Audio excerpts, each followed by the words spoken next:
Glory to God. മുഖ്യധാര പെന്തക്കോസ്ത് വിഭജന പ്രസ്ഥാനങ്ങളിൽ തലയെടുപ്പോടെ നിൽക്കുന്ന നമ്മുടെ സിയം ക്രിസ്ത്യൻ ഇവാഞ്ചലിക്കൽ മൂവ്മെന്റ് എന്നതിന്റെ പേരിനെ അന്വർത്ഥമാക്കും വിധം അനുകരണീയവും അഭിനന്ദനാർഹവുമായ നിലകളിൽ പ്രവർത്തിക്കുന്നു എന്നുള്ളത് നമ്മെ സംബന്ധിച്ച് അഭിമാനകരമാണ്. അനുഗ്രഹിക്കപ്പെട്ട ഒരു നേതൃത്വം ദൈവം അതിന് നൽകിയിട്ടുണ്ട് എന്നുള്ളത് ഓർത്ത് ദൈവത്തിന് സ്തോത്രം ചെയ്യുന്നു.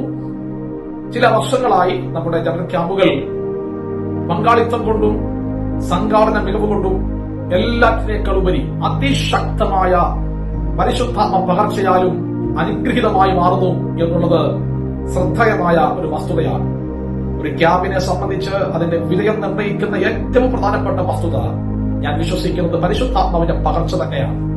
അതെ, അതിന് ഊന്നൽ കൊടുക്കുവാൻ നേതൃത്വം ശ്രദ്ധരായിരിക്കുന്നു എന്നതിൽ ദൈവത്തിന് മഹത്വം കരയിട്ടു. നമ്മുടെ ഈ വർഷത്തെ ജനറൽ ക്യാമ്പ് മണക്കാലം ഡിസംബർ മാസം 24, 25, 26 തീയതികളിൽ നടത്തപ്പെടുന്നല്ലോ. ഭാരത സുവിശേഷീകരണത്തിന് അനേക അഭിഷേകരെ സംഭാവന ചെയ്ത ആ സ്ഥാപനത്തിൽ ഈ ക്യാമ്പ് നടത്തപ്പെടുമ്പോൾ ഇനിയും അനേക ശക്തരായ സുവിശേഷകർ എഴുന്നേൽക്കുവാൻ തക്കവണ്ണം ഈ ക്യാമ്പ് കാരണമായി പോയിക്കട്ടെ. അനുഗ്രഹിക്കപ്പെട്ട ഒരു ടീം അതിനുണ്ട്. അതോർത്ത് ഞാൻ ദൈവത്തിന് സ്തോത്രം ചെയ്യുന്നു.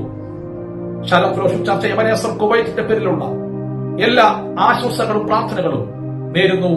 ദൈവമായ കർത്താവ് നമ്മെ അനുഗ്രഹിക്കുമാറാണ്.